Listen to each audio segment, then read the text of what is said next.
तो 2-3 दिन आप लोगों के अपने स्वाध्याय के लिए रहेंगे और नोट्स बनाने के लिए ही रहेंगे।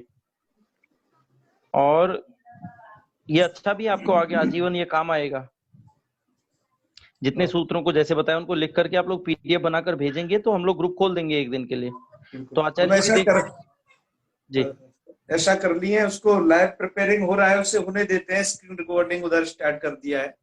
जी जी, एक उससे बाद में कर देंगे, ठीक है। वैखरी जी को अभी वो करना होगा, दे दिया क्या? नहीं परमिशन दे देता हूँ मैं। उन्होंने मांगी है कि नहीं पता नहीं, हर रोज करती है, दे दीजिए। हाँ मैं चलें प्रारंभ करें फिर। जी जी, कृपया म्यूट रखिएगा सब लोग जी। यदि यह इधर तैयार हो जाएगा तो हम इससे फिर कहेंगे। जी जी जरूर। चलिए। ओम सदाशिव समारंभां श्री शंकराचार्य मध्यमाम् अस्मदाचार्य पर्यन्तां वंदे गुरु परंपरां वाक्यकारं वररुचिं भाष्यकारं पतंजलिं पाणिनिं सूत्रकारं च प्रणतोऽस्मि मुनित्रयम्। सर्वेभ्यो नमो नमः। तो हम फिर से आज अनुदित सवर्णस्य चा प्रत्यय सूत्र में कल जो समझा था, आज कुछ शेष रह गया है। इस सूत्र को फिर पुनः से पढ़ते हैं। अब उसमें शेष जो हिस्सा बचा है वह सूत्र का संगतिकरण और सूत्र में आई हुई जो पंक्तियां हैं उनका संगतिकरण क्या है। ये दोनों प्रकार की चीजें हैं। तो आइए अब इस पर गौर करते हैं हम लोग। अनुदित सवर्णस्य चा प्रत्यय, इस सूत्र में यह जब आप सूत्र पूरा हो जाए तब अपना प्रश्न अवश्य रखिएगा।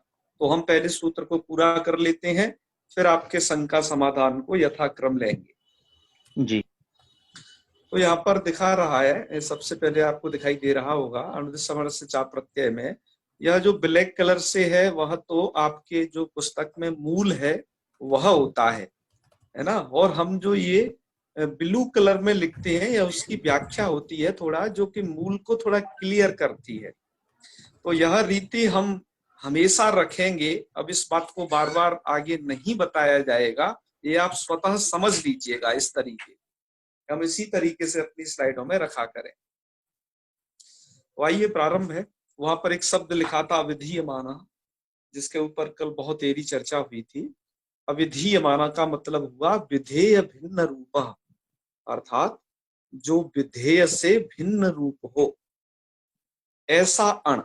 इस प्रकार का क्या हो, अण। तो विधेय का मतलब वह विधान नहीं किया जा रहा हो, है ना। वह किसी के स्थान पर कोई वह कार्य किया न जा रहा हो, अर्थात आदेश रूप नहीं होना चाहिए, वह निमित्त रूप नहीं होना चाहिए, है ना। तो इस प्रकार का उसके अर्थ हैं जो कल भी क्लियर किया गया है आप लोगों को उस स्लाइड की मदद से। तो आज उसका तो विधेय माना अर्थात विधेय भिन्न रूपा, वो किसी भी अर्थ में हो सकता है विधेय भिन्न रूप, है ना। वो स्थानीय अर्थ में हो सकता है या फिर किसी निमित्त रूप में हो सकता है। तो विधेय भिन्न रूपा अण। अण का मतलब क्या है यहाँ पर, तो हमने लिख दिया है पर्णकार पर्यंत अण प्रत्याहार गत वर्ण। पर नकार से अर्थात लण सूत्र के नकार से बनाया जाने वाला जो अण है वह यहाँ पर लिया गया है। तो पर णकार पर्यंत अण प्रत्याहारगत वर्ण। अण का मतलब हुआ उसमें से प्रत्याहारगत कोई एक वर्ण, है ना। तो अविधीयमान अण का मतलब ये हो गया विधेय भिन्न रूप अण। अण अण अण किस प्रकार का, कि अण प्रत्याहार में आया हुआ वर्ण। अण का मतलब पर्णकारतक वाला, क्योंकि अण दो बनेंगे, एक तो अयुण के णा से बन सकता है पहला प्रत्याहार, और दूसरा लण के णा तक बन सकता है। तो इस सूत्र में अण पर्णकारतक ही लिया जाएगा।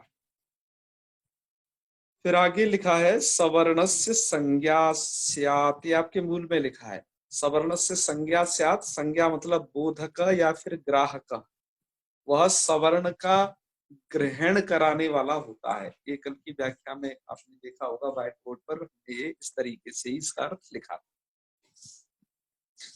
अब आगे उसमें लिखा है उदित च। हमने इस सूत्र के देख रहे होंगे दो हिस्से किए हैं सूत्र के अर्थ के। एक तो हिस्सा यह बनता है, दूसरा ये बनता है कि उदित च है, वहां पर आया है ना उदित च सवर्णस्य संज्ञा स्यात्, एक इस प्रकार की पंक्ति आई है। तो उदित च सवर्णस्य संज्ञा स्यात् का मतलब है ये सवर्णस्य, ये थोड़ा ब्लू में हो गया है पर ये है इसी का ही हिस्सा। तो उदित च, उदित का मतलब है कूचू टू तू पू। ये पेन यह आप चला उदित, रहे हैं क्या? हाँ ये मैं ही चला रहा हूँ। अच्छा अच्छा ठीक है। हाँ हाँ, उदित, उदित का मतलब है कूचू टू तू पू। ये और इस सवर्ण से को ब्लैक ही समझना क्योंकि यह ग्रंथ का हिस्सा है, ये थोड़ा ब्लू हो गया है। तो कूचू टू तू पू, यह जो 5 अक्षर हैं ये भी सवर्ण से संज्ञा स्यात्, ये भी सवर्ण के बोधक होते हैं। तो कु अपने सवर्ण का बोधक होगा।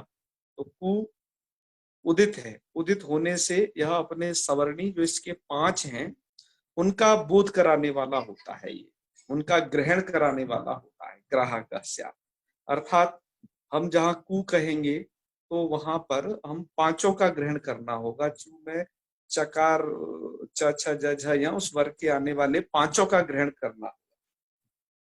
इस प्रकार की इसकी ये है व्याख्या। तो कुचू टू तु पु एते, आगे उदित है इनके बारे में बताया जाएगा। तो उदित यही चीज है जो हमने यहाँ लिख दिया है। तो ये सवर्ण से संज्ञा अर्थात सवर्ण के ग्रहण कराने वाले होते। तो इससे क्या निकल के सामने आया?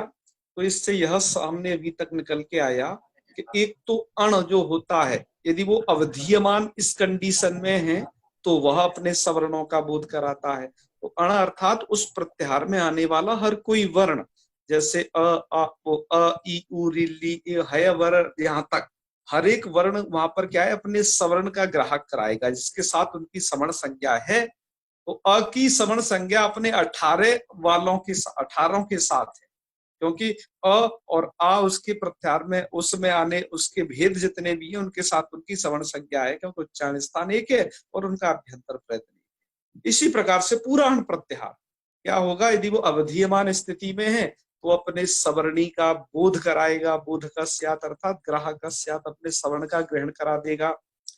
और जो उदित होता है, उदित मतलब कुचु टुतुकु, ये भी अपने सवर्ण का ग्रहण करा। तो ये 2 खंडों में इस सूत्र का आप अर्थ समझिएगा। इसके बाद आता है आगे। अब जो सूत्रार्थ दिया गया था उस सूत्रार्थ में कुछ चीजें हैं उसको यहाँ क्लियर किया जा रहा है। जैसे सूत्र के अर्थ में अण शब्द आया था, तो अण शब्द को बोलने पर हमेशा ये अण प्रत्याहार को बोलने पर हमेशा हमें यह होता है कैसे पूर्व से लिया जाए या फिर पर से लिया जाए, कहाँ से इस प्रत्याहार को ग्रहण किया जाए। तो उसके लिए एक पंक्ति आगे दी कि अत्रैवाण परेण णकारेण, ये एक पंक्ति दी है उसका हमने इस प्रकार से कुछ व्याख्यान किया है। अत्रैव अण, अत्रैव अण का मतलब है अस्मिन सूत्रे, अत्रैव का अर्थ हो गया अस्मिन सूत्रे। अण का मतलब हुआ अण प्रत्याहार, इसमें से अण को अलग निकाल लीजिएगा, संधि हो रखी है। तो अत्रैव अण का मतलब हुआ अस्मिन सूत्रे अण प्रत्याहार, इस सूत्र में जो अण प्रत्याहार है वो परेण, परेण का मतलब है लण इति णकारेण। और गृह्यते को हमने कोष्टक में लिख रखा है क्योंकि गृह्यते वह शब्द वहां मूल में नहीं कहीं पर लिखा है ना। तो पर एक क्रिया का हमें अध्याहार करना होता है, तो जो अध्याहृत जो शब्द होते हैं अर्थात जिनको हम अध्याहार के द्वारा लाते हैं, जैसे मानो के हर एक वाक्य में जब क्रिया जरूर होगी तो वह क्रिया क्या युक्त क्रिया हो सकती है, क्योंकि सभी वाक्य क्रिया से ही समाप्त होते हैं, ठीक है ना। तो इस कारण से यहाँ पर गृह्यते क्रिया का हमने अध्याहार कर लिया, तो अर्थ हो जाएगा कि परेण अर्थात पर्णकारेण। पर्णकार कहाँ तक बनेगा कि लण, इस णकार तक ये अण प्रत्याहार इस सूत्र में लिया जाएगा। तो ये बात क्यों कही जा रही है कि इस सूत्र में ही अण प्रत्याहार पर्णकार तक लिया जाएगा? तो बाकी और जगह की स्थिति क्योंकि भिन्न है। अब मित्रों क्या होगा कि जब जब अण प्रत्याहार आएगा उस अण प्रत्याहार को देख करके आपको संदेह होगा कि हम इसे पूर्व तक लें या पर तक लें। जैसे अनुदित सवर्ण से चा प्रत्यय सूत्र के अण प्रत्याहार को देखकर आपको संदेह हुआ कि यह पूर्व नकार तक लिया जाए या फिर पर वाले अर्थात लण वाले नकार तक इस प्रत्याहार को बनाया जाए। ऐसे ही पाणिनि जी के जो आगे सूत्र आएंगे उसमें यदि अण प्रत्याहार है तो वहां भी यह संदेह होगा कि पूर्व तक लें तो या फिर पर तक लें। तो इस विषय में आपको एक नियम हमेशा हमेशा के लिए याद कर लेना चाहिए। ध्यान दें, हमेशा हमेशा के लिए एक नियम याद कर लेना चाहिए कि पूरी अष्टाध्यायी के जो पाणिनि जी के जो सूत्र हैं उन सभी सूत्रों में जो अण प्रत्याहार है वो सब जगह पूर्व नकार तक ही लिया जाता है, बस अनुदित सवर्ण से चा प्रत्यय सूत्र को छोड़कर। मैंने क्या कहा एक बार और सुनिए। पूरी अष्टाध्यायी में जब जब अण प्रत्याहार कहीं किसी सूत्र में आ जाए आप आंख बंद करके उसे पूर्व नकार तक ही समझना, अर्थात अ ई उ इतने ही वर्ण उसमें समझना, किंतु अनुदित सवर्ण से चा प्रत्यय सूत्र को छोड़ देना इसमें से, क्योंकि अनुदित सवर्ण से चा प्रत्यय सूत्र एक इकलौता सूत्र है इस प्रकार का, है ना, बस वन सूत्र है यह उस प्रकार का कि जिसमें यह जो अण प्रत्याहार है यह पर नकार तक लिया जा रहा है, बाकी और जगह नहीं लिया जाएगा, और जगह पूर्व नकार तक लिया जाएगा। तो फर्स्ट बात आपने अण के विषय में समझी। अब इन नकार से मात्र दो ही प्रत्याहार बनते हैं, एक तो अण बनता है और एक बनता है इण।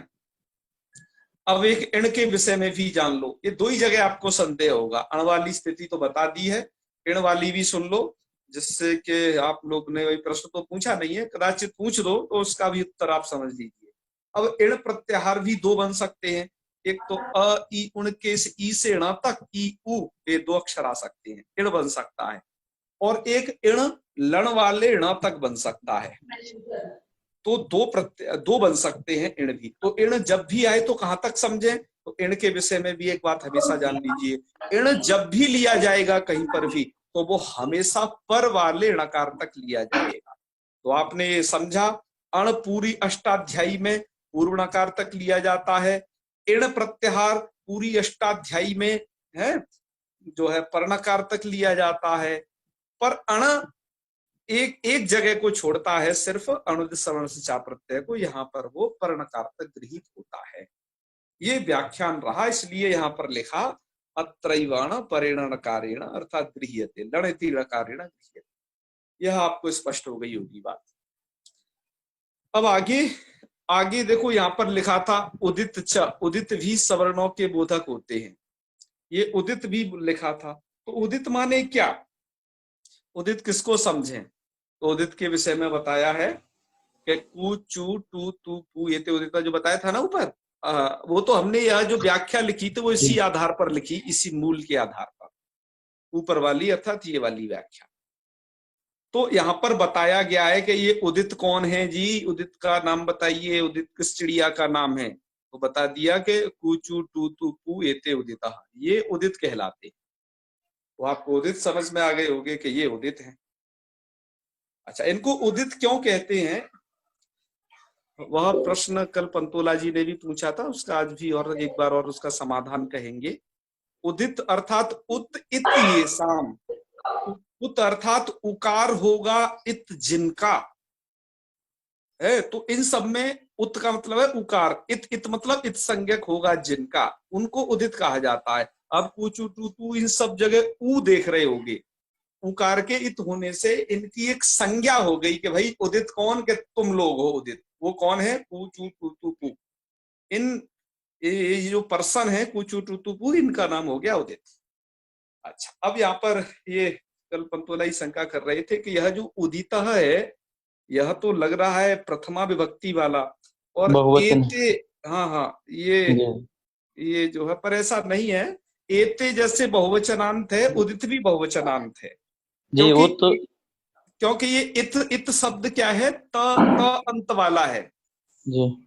तो इसका प्रथमा में जब आप रूप बनाएंगे तो ऐसा बनेगा जी, ये उदित, ये शायद भैया उसकी विग्रह जो होगी ना बहुब्री में उत इत यस्य स जी उदित, जी पर ये बहुवचन है, चूंकि उदित ये जस विभक्ति आती है ना, जिसका अस मिल जाता है इसमें, जैसे उदित सरित सरित उदिता सरिता ऐसे है सरिता, शायद। जी जी जी सरित शब्द के रूप शायद आपको याद होंगे, सरिता जी जी बहुवचन में, सरित सरित वैसे सरिता। ही। तो वैसे ये उदिता ही बहुवचन का है, इसमें भ्रम नहीं करना है, ये बहुब्रीहि से निर्देश किया गया है। ये बात हमने कल भी बताई थी, एक बार आज और अधिक स्पष्ट कर दी है कल की अपेक्षा। अब आगे ये उदित वाली झंझट समाप्त हो गई है ना। अब यहां तक का जो व्याख्यान रहा है मित्रों, ये सूत्र का सहकारी व्याख्यान है। यह इतना इस ऊपर वाले सूत्र का सहकारी व्याख्यान था। अब आगे क्या हुआ कि जब इतनी सारी बात हो गई तो हमारे वर्णों की क्या क्या कंडीशन रही, उस कंडीशन को नीचे बताया गया है। इस व्याख्या को अब ध्यान से सुनिएगा। अब क्या कहा, तदेवं अ इति अष्टादशानाम संज्ञा, तद एवं, वह इस प्रकार से। अब इस प्रकार से कैसे, कि जो भी आपको बता दिया कि ये सब राम कथा भी सुनाई कि ये इसका ग्राहक होता है, वो है ना, अवधीयमान अण अपने सवर्णों का ग्राहक होगा, कोचु टूतुपी अपने सवर्णों के ग्राहक होंगे। ये वाली पूरी राम कथा से क्या निष्कर्ष निकल के सामने आया, इस राम कथा से निकल के यह आया निष्कर्ष सामने कि अ इति अष्टादशानाम संज्ञा, के जो अ नाम का एक वर्ण है, ये अविधीयमान यदि अवस्था में होगा तो ये क्या होगा, ये अष्टादशानाम संज्ञा, ये अष्टादश का बोध कराएगा, क्योंकि 18 प्रकार का था, इसके प्रकार पहले कहे गए हैं। ठीक है। अब देखिए यहां दो तरीके का ग्रंथ है। एक तो आपने पहले भी पढ़ा होगा, जब मुख नासिका वचन नासिका सूत्र की वृत्ति में रीति अष्टादश भेदा, वो भेद बताए गए थे, ध्यान रखना। और यहाँ पर क्या बताया जा रहा है, यहाँ पर इस अनुदित समण से चाप्रत्यय सूत्र में वही राम कहानी मिली जुली पिछले जैसी है, पर है ये अलग, उससे मिली जुली ना समझना। यहाँ पर ये बताया जा रहा है कि ये जो अ है वो अष्टादशानाम संज्ञा, वो 18 का ज्ञान करा देगा। संज्ञा अर्थात उनका बोधक हो जाएगा। अकेला अ 18 को कहेगा, पूरी फैमिली को, जहां पर बैठा होगा। कब, अवधीयमान अवस्था में होगा तब। तो अ 18 प्रकार की संज्ञाओं को बतलाएगा। और आगे लिखा है फिर तथे कारो कारऊ, ये वाली पंक्ति, ये तथे कारो कारऊ जो नए इसमें हैं, जो व्याकरण से ज्यादा अभी संबंध नहीं है जिनका, यहाँ पर उस संधि को थोड़ा अलग अलग समझ लेना। तथा इकार उकारऊ, क्या, इकार और उकार, ओ मत समझ लेना, ये तो है उधर क्या है, संधि हो रखी है थोड़ा। तथा इकार उकार, इन्हें अलग अलग करिएगा। तथा मतलब उसी तरीके से, भैया किस तरीके से, कि जैसे अ 18 प्रकार की संज्ञा का बोधक होता है, तथा तो मतलब उसी तरीके से, तेन प्रकारेण इति तथा, उसी तरीके से यह जो ई और उ हैं, दो अक्षर, कौन कौन, इकार उकार का मतलब है ये ई और ये उ। और मैंने आपको बताया है कि हर एक वर्ण को व्याकरण ने कार गिफ्ट कर दी है। तो ई को क्या बोलते हैं व्याकरण लोग, इकार, और उ को क्या बोलेंगे, उकार। कहने का मतलब क्या होगा, सिर्फ ई और उ, इतना ही मात्र कहने का मतलब होगा। ठीक है। हाँ, तो तथा ई तथे कारो कारो, अर्थात जी ई और उ भी कितने तरीके के होते हैं, अष्टादशानाम संज्ञा, ये भी 18 ही कहना आप। ठीक है। हाँ, अकेला जैसे कहीं ई बैठा होगा तो समझ लेना, यदि वह विधीयमान अवस्था में बैठा है तो वह अपने अपने सभी सवर्णियों का ग्रहण करा देगा, है ना। जैसे आपने देखा होगा कि जब जैसे आपका कहीं निमंत्रण आया होता है कहीं से, और उस निमंत्रण में तुम्हारे घर से कोई एक व्यक्ति चला जाए, तो क्या मान लिया जाता है कि हाँ जी, अरे सब लोग आए थे, और बड़े प्रसन्न हो जाते हैं कि हाँ भैया एक आ गया, तो मान लेते हैं कि हाँ जी उनकी यहाँ की उपस्थिति हो गई, सबकी एक एक से ही उपस्थिति मान ली जाती है। ऐसे ही यहाँ पर जो एक वर्ण होगा वो अपने सवर्णियों का ज्ञान करा देगा, अवधीयमान अवस्था में होगा तो। ठीक है। हाँ, तो अच्छा, ऐसे ही इकार उकार भी अपने सवर्णियों का ग्रहण करा सकते हैं। अच्छा, और आगे कह रहे हैं ये 18 प्रकार की संज्ञा बता दी ना, अब बता दी। अब क्या होगा देखो मित्रों, री और ली की भी आपको सवर्ण संज्ञा पीछे बताई गई थी तुल्यास प्रयत्नम सवर्णम में, कि री और ली की भी सवर्ण संज्ञा होती है। तो जब री और ली की सवर्ण संज्ञा होती है तो उसके कितने फिर भेद होंगे। इससे तो क्या होगा, अब री जो है री का भी ज्ञान करा देगा, तो री दोनों ज्वाइंट हो जाएंगे। तो री के आपने पहले 18 भेद पढ़ रखे ही हैं, और प्लस उसमें जो ली है ये ह्रस्व नहीं होता था, तो इसके 6 भेद कम हो जाते हैं, ठीक है ना, वो दीर्घ नहीं होता था, है ना, जी तो इसके जी 6 भेद दीर्घ। कम हो जाते हैं, तो ये 12 प्रकार, और दोनों को आप जोड़िए 18-12, तो ये 30 प्रकार हो जाएंगे। है, थोड़ा गणित मजबूत रखना आप लोग, 18-12-30।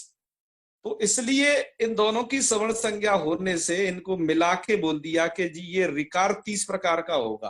तो 30 प्रकार का होने से क्या होगा, जहां पर री होगा वो री री का भी साथ में ग्रहण करा देगा। जैसे कहीं मान लो कि ये कह दिया गया इस री को दावत दो, है ना, इस री का निमंत्रण करो, तो री के निमंत्रण से क्या होगा, री भी अपने साथ घसीटता हुआ चला आएगा। ठीक है ना, कई बार होता है ना कि कोई दो व्यक्ति ऐसे होते हैं कि तुम एक का निमंत्रण करो तो दूसरा अपने आप साथ ही चलता है उनके, है, निमंत्रण करो एक का और आएंगे दो वो, ऐसा प्रायः देखा जाता है कुछ लोगों के साथ में। तो ऐसा क्यों, क्योंकि उन दोनों की सवर्ण संज्ञा है, इसलिए उसको कोई काम कहे जाएंगे तो जहां भी देखेंगे दोनों ही एक साथ, दोनों ही बंदे साथ ही साथ दिखाई देंगे। तो ऐसे ही री की सवर्ण संज्ञा होने से जब रिकार को कोई काम होगा तो वह लिकार को भी हो जाएगा। तो री के 18 भेद, री के 12 भेद, दोनों भाई हैं, आप ये समझ लें ये, और आप ये समझ लें कि री के पास 18 बीघा जमीन और ली के पास 12 बीघा जमीन, दोनों की मिला दो तो 30 बीघा हो गई। ऐसे 30 भेद इसके बताए गए, दोनों ने मिलके अपने 30 भेद कर लिए। तो इससे क्या होगा, री से सर्वत्र री का ज्ञान हो जाएगा, ये बात रही जी। तो जैसे री से री का री 30 प्रकार की होती है ना, तो आगे भी कह दे एवं लिकारोपी एवं ली भी 30 तरीके का होता है। ये क्यों कहना पड़ा कि भाई देखो दोनों लोग मिल गए ना, जब परिवार एक ही होता है तो हर एक कोई व्यक्ति कहता है जी मेरे पास 30 बीघा जमीन, मेरे पास 30 बीघा जमीन, जब तक वो अलग अलग नहीं है। तो जैसे री के पास भी 30 बीघा जमीन हो गई उसके मिलने से, ऐसे ही री की भी हो गई। तो ऐसे लिकारोपी लिकार के भी ये 30 भेद होते हैं, ये बता दिया गया।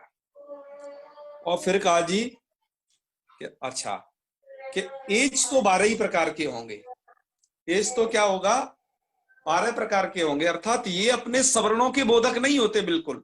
क्यों, क्योंकि एज चौकी आपस में सवर्ण संज्ञा नहीं है। ये पिछले वहां पर भी आपको तुल्यास प्रथम सवर्णम सूत्र में बता दिया था। एज का मतलब एज प्रत्याहार, जो नए लोग हैं ना वो तैयार हो जाए, जो प्रत्याहार तैयार नहीं कर रहे वो व्याकरण नहीं सीख पाएंगे कभी। एज का मतलब है ए ओ और ये आई और औ, ठीक है। एज कितने प्रकार के होते हैं, ये एज होते हैं 12 प्रकार के।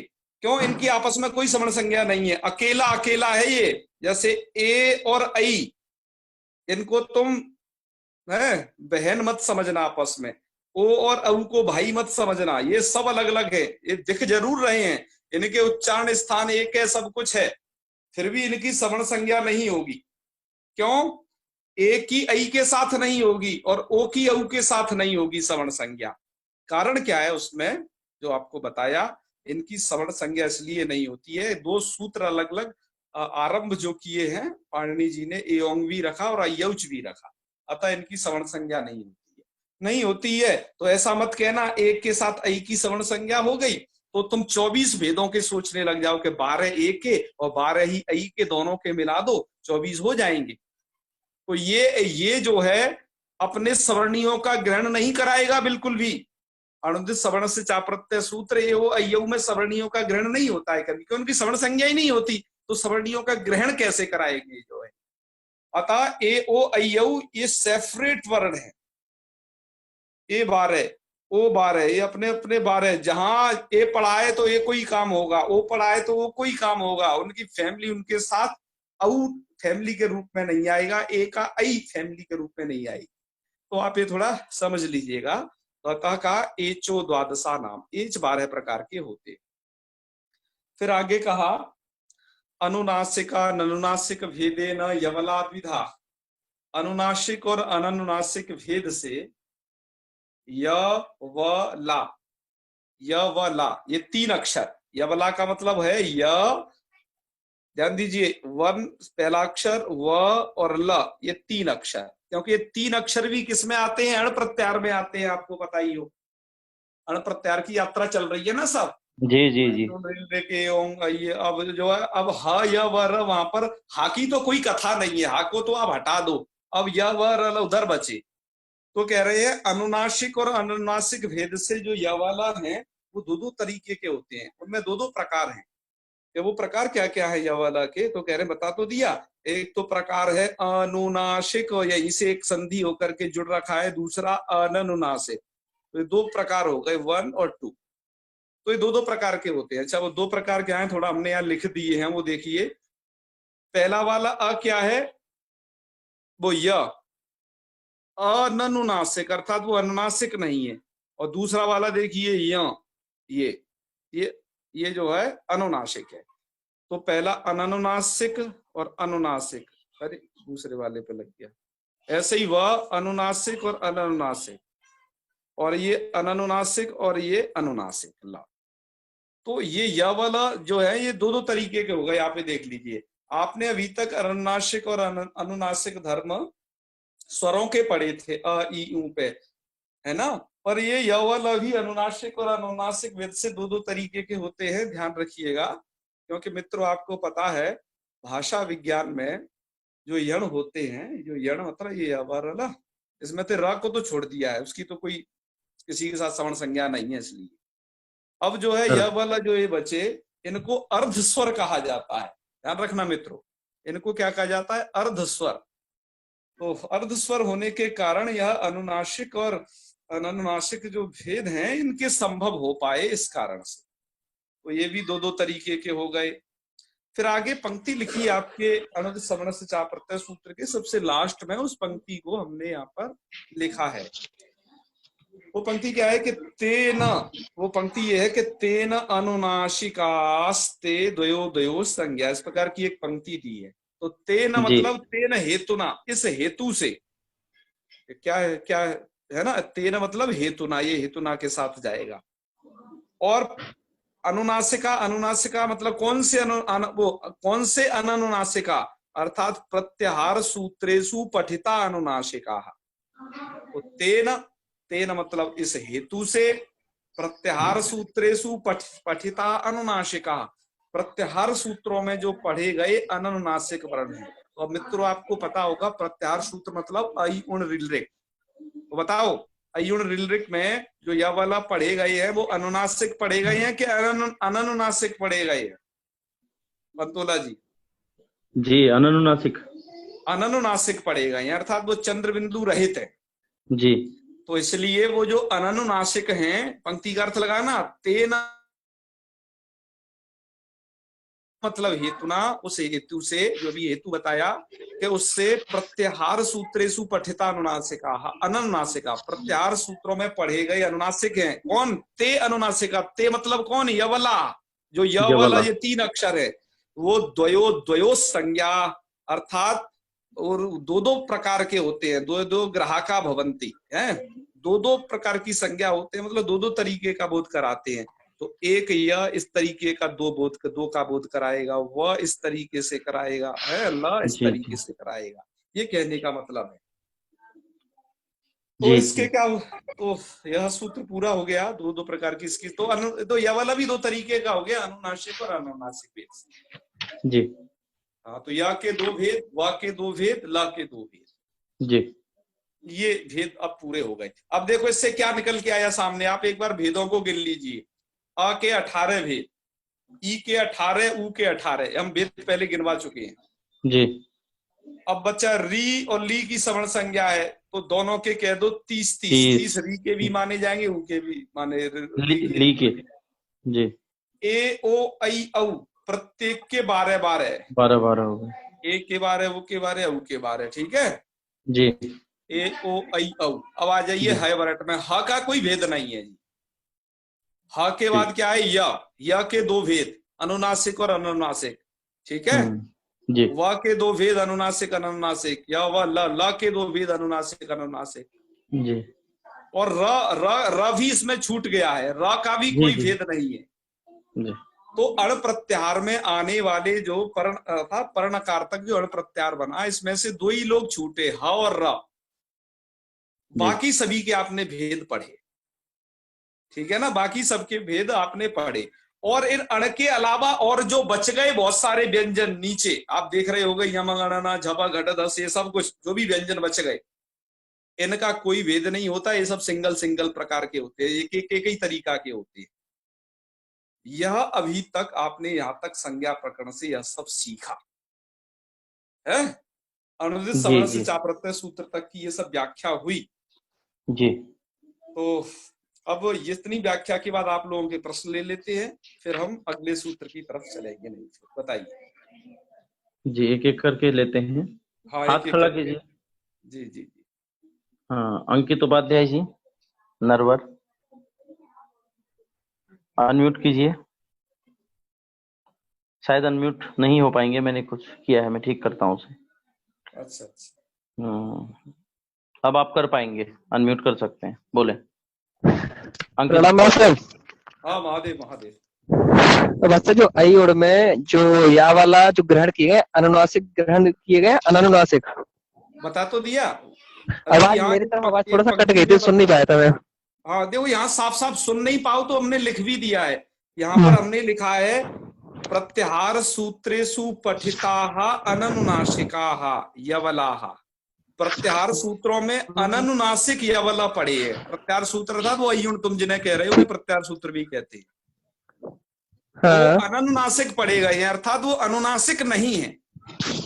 अनुनासिक है। हाँ हाँ, ये लिखा है साफ साफ, बिल्कुल इन पर ठीक ध्यान ठीक ठीक, देना है। धन्यवाद धन्यवाद मास्टर। जी, म्यूट कर लीजिए। दिलीप शर्मा जी, दिलीप महोदय शर्मा जी। नमस्कार। हाँ जी।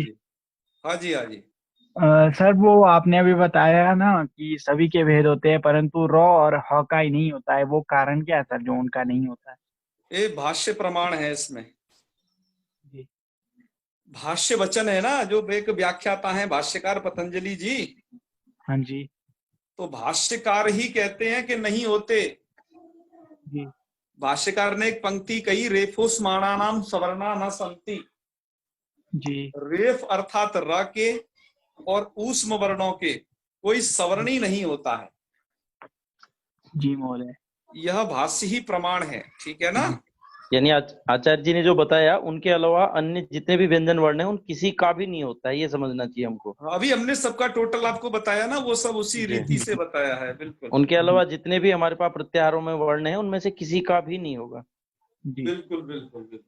ठीक एक है हाथ सर। और उठा था अभी तक, वो फिर डाउन हो गया। तब अभी तक मेधा मेघा सेन सेंथिया जी, मेधा जी। सेंथिया जो ग्वालियर से है, उन्होंने कुछ प्रश्न पूछा था। मेधा जी, अपने आप को अनम्यूट कीजिए। वो पूछ लीजिए एक बार। हाँ सर, ये मैं ये पूछ रही थी, जो उदित वर्ण संज्ञा जो आपने बताई, उसको सवर्ण संज्ञा भी बोल सकते हैं क्या, कि वो अलग अलग?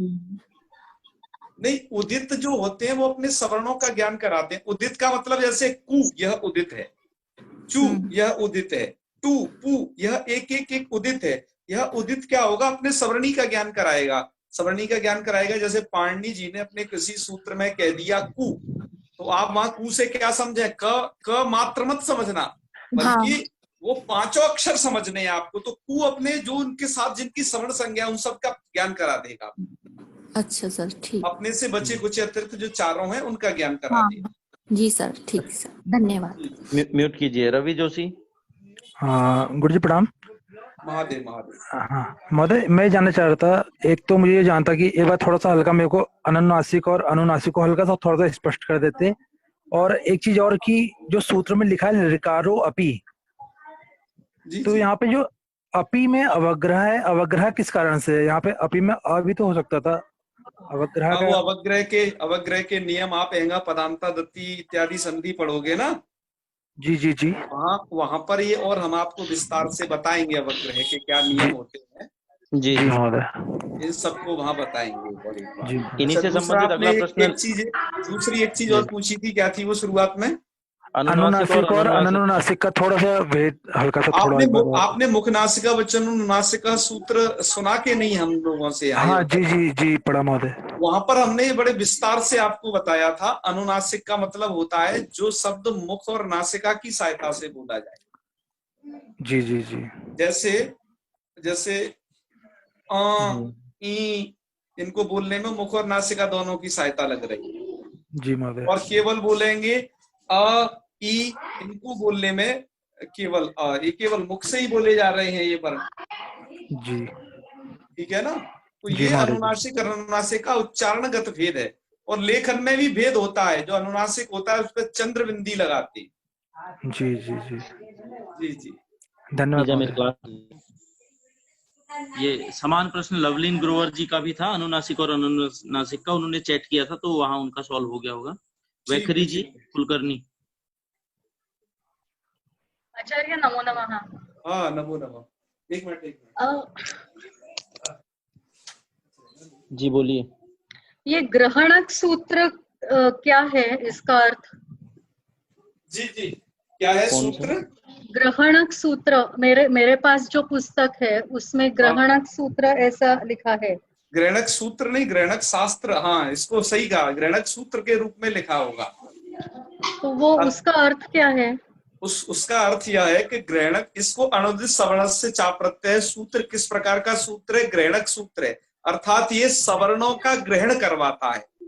तो इस पूरे सूत्र को ही ग्रहणक सूत्र कहते हैं, ऐसा अर्थ है क्या? बिल्कुल, पूरा सूत्र। जैसे क्या है, अ जहां पर पढ़ा गया अवधीयमान रूप में, अवधीयमान अण कोई सा भी, तो अवधीयमान अण जैसे अ भी है, तो ये अपने सवर्णों का ग्रहण कराएगा जहां भी जाएगा। यदि ये किसी रूप में पढ़ा है तो अपने सवर्णियों का भी ये बोध करा देगा। तो ग्रहण और बोध ये समानार्थी है क्या? हाँ, ग्रहणक शास्त्र, अर्थात ग्रहणक शास्त्र का मतलब हुआ कि अपने सवर्णियों का ग्रहण कराने वाला सूत्र।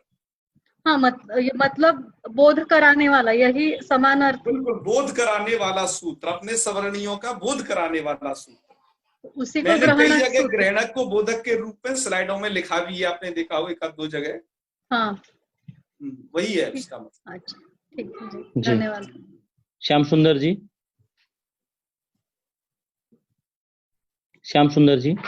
हाँ जी, प्रणाम करता हूँ महादेव भैया। महादेव। ये या और वा और ला, ये अनुनासिक और अनानुनासिक के वेद से दो प्रकार का हो गया। यस यस, एक या और एक या, एक वा हाँ। एक वा, वाह, उच्चारण।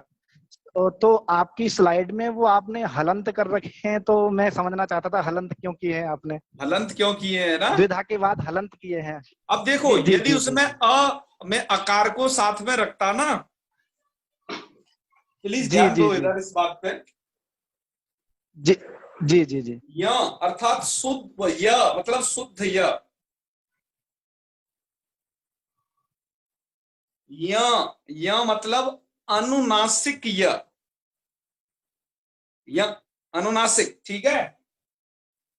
यदि आप कह रहे हो कि यदि वे ऐसा क्यों नहीं किया, ऐसे ऐसा करने से क्या होता, य में अ भी आ गया, ध्यान दे रहे हो ना, य के बाद अ है, अब क्या हो गया, अनुनासिक हो गया। इस तरीके के लेखन से अनुनासिक कौन हो गया?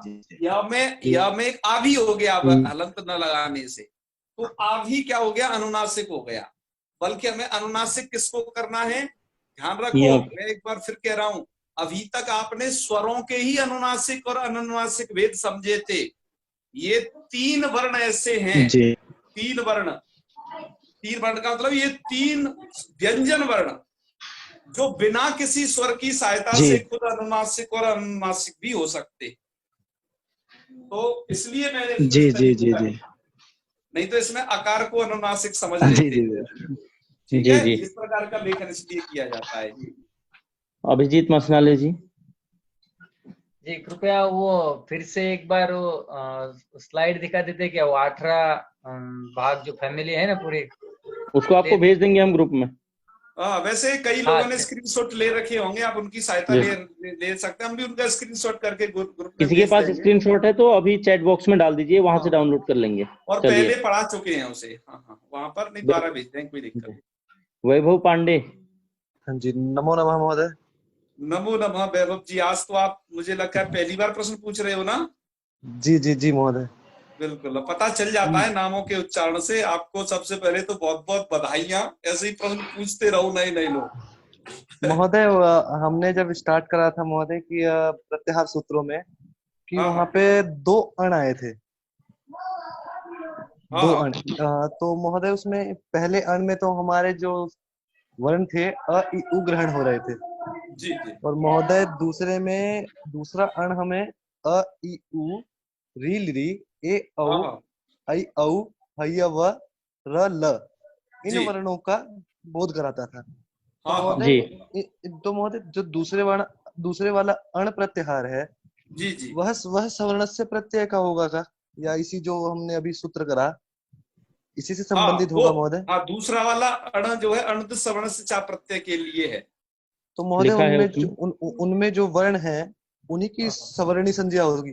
हाँ, वह अपने सवर्ण संज्ञा नहीं, वो अपने सवर्णियों का ज्ञान का कराएंगे, बोध कराएगा। बोध कराएंगे। जी जी जी। उसी वृत्ति में सूत्र की कहीं लिखा है और- अत्रैव अण परेण नकारेण। और नहीं कराएंगे, और जो बाकी के बचे कुचे अक्षर हैं जी। वो नहीं, केवल अण, यही 14 अक्षर। जी जी जी जी महोदय, धन्यवाद एक महोदय। हाथ। हाँ, हाँ, जी, जी। एक हाथ और उठा था, म्यूट कर लीजिए। स्वागतम भवताम।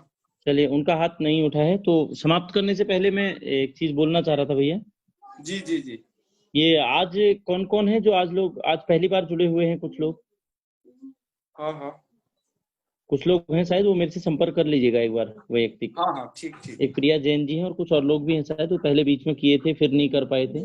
जी जी जी। वो लोग मुझे संपर्क कर लीजिएगा। चलिए तो समापन करें। जी जी बिल्कुल। ओम सर्वे भवन्तु सुखिनः, सर्वे सन्तु निरामया, सर्वे भद्राणि पश्यन्तु, मा कश्चित् दुःखभाग् भवेत्। ओम शांति शांति शांति। सर्वेभ्यो नमो नमः। शुभ रात्रि।